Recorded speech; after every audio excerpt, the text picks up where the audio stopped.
একটা বছর যে চলে গেল, একটু মনোযোগ দেবে দিকে, একটা বছর যে চলে গেল, এক বছর চলে যাওয়াতে কি আমার খুশি হওয়া উচিত না কষ্ট পাওয়া উচিত? মনে করেন আপনার 60 বছর হায়াত আছে বা আমার 60 বছর হায়াত আছে, কথার কথা বলছি। এখন এক একটা বছর যে চলে যাচ্ছে, আমি কি মৃত্যুর দিকে একটু একটু করে আগাচ্ছি না? আপনি আগাচ্ছেন না কি ভাই? কথা বলেন, আগাচ্ছে কি না? তাহলে আমরা একটা বছর চলে যাচ্ছে মানে কি আমরা একটা একটা করে ধাপ আগাচ্ছি কবরের দিকে। এখন আমার জীবন থেকে 2022 সালটা চলে গেল, তার মানে এক বছরে আমি কতটুকু নামাজ পড়লাম, কতটুকু রোজা রাখলাম, কতটুকু তসবিহ তাহলিল করলাম, কতটুকু দাওয়াতি কাজ করলাম, দিনের জন্য কতটুকু কিছু কি করলাম, এইটা ফিকির করা উচিত না আমার? আমার জীবন থেকে একটা বছর চলে গেল মানে আমি কবরের দিকে এক ধাপ এগিয়ে গেলাম। এখন এগিয়ে যাওয়ার খুশিতে আপনি আজকে উৎসব পালন করছেন। আস্তাগফিরুল্লাহ, কি বুদ্ধি মাথায়! দেখেন, জীবন থেকে একটা বছর হায়াত কেটে পড়ে গেল, এটাতে সে খুশি হয়েছে এবং খুশি হয়ে সে উৎসব পালন করছে, কনসার্ট করছে, ঢাকঢোল পিটাচ্ছে, পিকনিক করছে। কত বুদ্ধি মাথায়! মৃত্যু কাছাকাছি আসলে মানুষ খুশি হয় না কষ্ট পায়?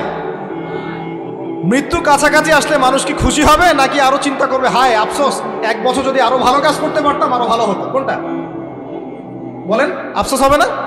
অবশ্যই হবে।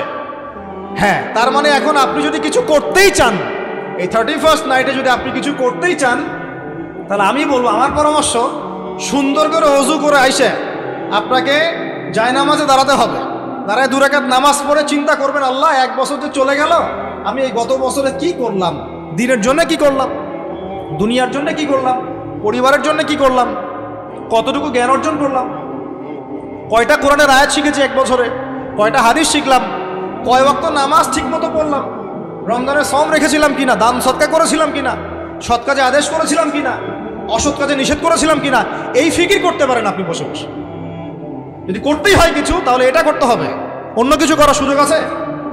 উচিত হবে? একে তো আমাদের দেশের সাথে এই সংস্কৃতির কোনো সম্পর্ক নাই, এটা দেশদ্রোহিতাও হচ্ছে, আবার ইসলামের সাথেও এর দূরত্ব কোনো সম্পর্ক নাই, ইসলামের সাথে দ্রোহিতা করা হচ্ছে। তাহলে বলেন, আমরা যদি আল্লাহ এবং তার রাসূলের সন্তুষ্টি চাই, তাহলে আমরা কি আল্লাহ এবং তার রাসূলের শত্রুদের সংস্কৃতি গ্রহণ করতে পারি? আল্লাহ পাক আমাদের সবাইকে বোঝার তৌফিক দান।